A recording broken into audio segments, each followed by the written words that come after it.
এক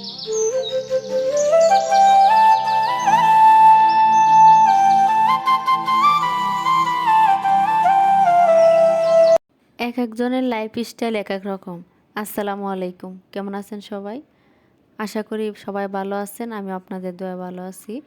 আজকে আমি এই যে রাত 12টায় অফিস থেকে আসছি, তো আমার ছেলে কিছু বাজার নিয়ে আসছিল, ওকে বলছিলাম। আর এই বাজারগুলো এখন আমি গুছিয়ে ফেলবো, যেহেতু কালকে আমার অফ ডে আছে।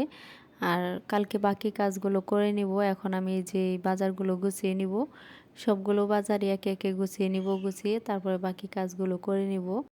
পরে চাকরি করলে অত সাজিয়ে গুছিয়ে কাজ করা যায় না, তারপরও যতটুকু চেষ্টা করা লাগে, যতটুকু সাজিয়ে গুছিয়ে কাজ করার জন্য, তো কি করব, মানে তাড়াহুড়োর মধ্যে যা করা যায়। এখন আমি এই বাজারগুলো গুছাবো, তারপরে ঘরের কাজ করব, আবার রান্না করতে হবে। আমার খেয়ে দিয়ে শুতে শুতে রাত প্রায় 2টার মতো বেজে যাবে। তো সবগুলোই কিন্তু মানে শোয়া অবধি আপনাদের সাথে শেয়ার করব। আর অবশ্যই আমার ভিডিওটি দেখবেন, যারা আমার পেজটা নতুন দেখতেছেন অবশ্যই ফলো করে দিবেন, আমার ভিডিওটা শেয়ার করে দিবেন। আর ভালো লাগলে অবশ্যই কমেন্টস করে জানাবেন। তো দেখুন, ওগুলা কিন্তু গোছানো হয়ে গেছে। এখন আমি চাউলটা ড্রামে ঢেলে নিব। আর নিজের কাজগুলো নিজে করাটাই সবচেয়ে বেশি ভালো। আর আমি কখনোই কোনো কাজে আমি কখনো হতাশ হই না। যে কোনো কাজ হোক, আমার যত কষ্টের কাজই হোক, আমি কখনোই হতাশ হই না। সব কাজে আমি মানে সুন্দরভাবে করে ফেলি। তো এই যে ভাত বসিয়ে দিছিলাম, ভাতটাও কিন্তু প্রায় হয়ে গেছে। আর আমি আলু কেটে সিদ্ধ দিয়ে দিছিলাম। আর এখন আলু ভর্তা বানাবো, আর শুধু ভাত খেয়ে তারপরে রাত্রে শুয়ে যাব, কারণ এত কিছু করার সময় নেই। রাত্রে ভর্তা ভাতটাই খেতে ভালো লাগে। আর ভাত হইতে হইতে আমি এদিক দিয়ে শাকটাও কুটে রাখছি। শাকটাও কুটে নিলাম, যে কাজটা আমার সহজ হয়ে যাবে। সকালে আমি অন্য কাজগুলো করতে পারবো। আর এই যে দেখুন আমার বিড়ালটা, তো আর এই যে এই বাচ্চাটা হইছে, ওনার কিন্তু 4-5টা বাচ্চা হয়, কিন্তু টিকিয়ে থাকে না। এই একটা বাচ্চা এখন আছে, কিন্তু ও অসুস্থ। আর ও তো দুধ খাইতো, সেজন্য এখন দুধটা খাওয়া বাদ দিছে। এখন মাও অসুস্থ হয়ে গেছে। তো ঘুম থেকে উঠে গেলাম, ঘুমিয়ে গেছিলাম তারপরে। আর ঘুম থেকে উঠে এখন হাত মুখ ধুয়ে এই যে নাস্তা বানাতে চলে আসছি। এখন অন্য কোনো নাস্তা করব না, যেহেতু একটু দেরি করে ঘুম থেকে উঠছি। তো এই রুটিগুলো আমি কেটে একটু ডিম দিয়ে ভেজে নিব, ভেজে নাস্তা করে নিব, হালকা পাতলা নাস্তা। তারপরে বাকি কাজগুলো করে নিব। সেজন্য ভাবলাম যে হালকা পাতলা কিছু করে নেই। তো নাস্তাটা কিন্তু হয়ে গেছে। এখন দুপুরের জন্য রান্না করতে চলে আসছি, আর সব কিছু গুছিয়ে নিছি মোটামুটি। এই যে আলু ভাজি করে নিব, তারপরে আমি বাকি কাজগুলোও করে নিব। ভাজিটা বসিয়ে দিয়ে আবার এই ফাঁকে আবার এই বাজারটাও বের করে নিচ্ছি। এখানে হলুদের গুঁড়া, মরিচের গুঁড়া আনতে দিয়েছিলাম, আর সরিষার তেল, আর হচ্ছে পোলাওর চাউল। তো আগে অল্প একটু 1 পোয়ার মতো চাউল রয়ে গেছে। তো এখানে আমি সবটুকু রান্না করব না, কিছুটা রেখে দিব, আর কিছুটা রান্না করে নিব। এতটা যেহেতু লাগবে না। আর আজকে আমার হুজুর বাসায় আসছে, তার জন্য অবশ্যই রান্না করতে হবে, সেজন্য এই রান্নাটা। তো অর্ধেকটা চাউল রেখে দিছে, আর অর্ধেকটা রান্না করে নিব। আবার মশলাটাও বেটে নিলাম। আর ইদানিং কি জানি আমার হয়েছে, মশলা বেটে যে ফ্রিজে রেখে দিব সেই সময়টা পাই না। আর ইদানিং কাজের চাপটা আমার বেশি বেড়ে গেছে।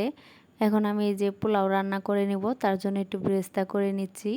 ব্রেস্তাটা করা হয়ে গেছে। এখন আমি পেঁয়াজটা ভেজে তারপরে চাউলটা দিয়ে দিব। আর চাউলটা কিন্তু আমি আগেই ধুয়ে রেখে দিছি, এই দেখুন। আর এখানে একটু লবণ দিয়ে দিছি শুধু, আর কোনো মশলা আমি দিইনি। এলাচ দারচিনি কোনো কিছু দিইনি, কারণ এলাচ দারচিনি দিলে আমার বড় ছেলে খেতে চায় না, মানে ওরা খুব রাগ হয়।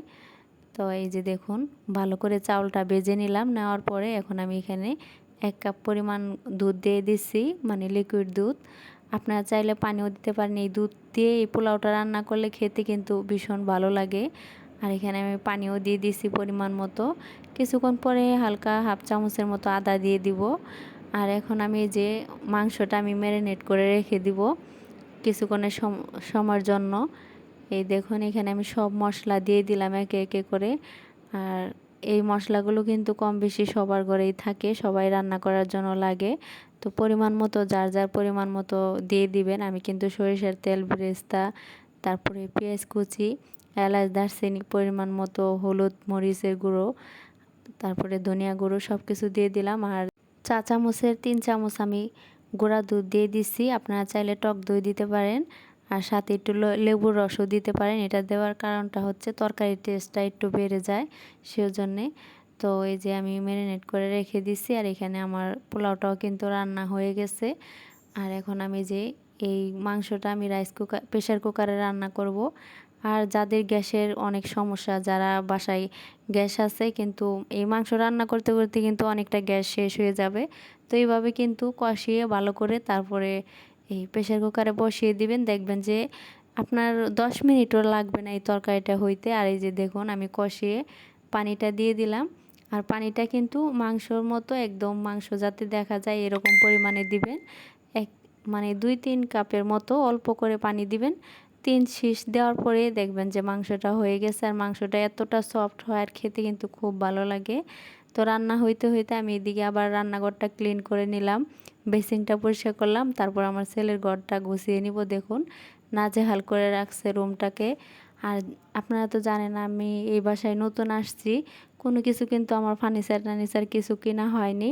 শুধু আমার রুমে হালকা পাতলা জিনিস আছে, আর এই আমার ছেলের রুমে কিন্তু কোনো কিছুই নেই। তো কিন্তু এভাবেই থাকে। আল্লাহ যদি বাঁচায় রাখে, কখনো যদি সময় হয় তাহলে মানে টাকা পয়সা যদি হয় তাহলে অবশ্যই সব জিনিস করব আপনাদের দোয়ায়। আল্লাহ যদি করতে দেয় তো এখন আমি সব কাজগুলো করে নিব রুমের।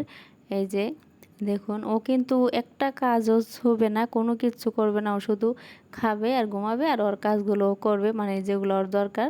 তাছাড়া কিন্তু বিছনাটাও গোছাবে না, ওর কাপড় চোপড়গুলোও কিন্তু গোছাবে না। তো এই ঘরটা কিন্তু আমি গুছিয়ে নিছি। এই ফাঁকে সব কাজ কাম করে নিলাম, গোসল করে নিলাম, রান্না বাড়া শেষ করে মানে অন্য যত কাজ আছে সব কিছু করে নিছি। রুম মুছছি, তারপরে আবার কাপড় চোপড় ধুইছি এক বালতি।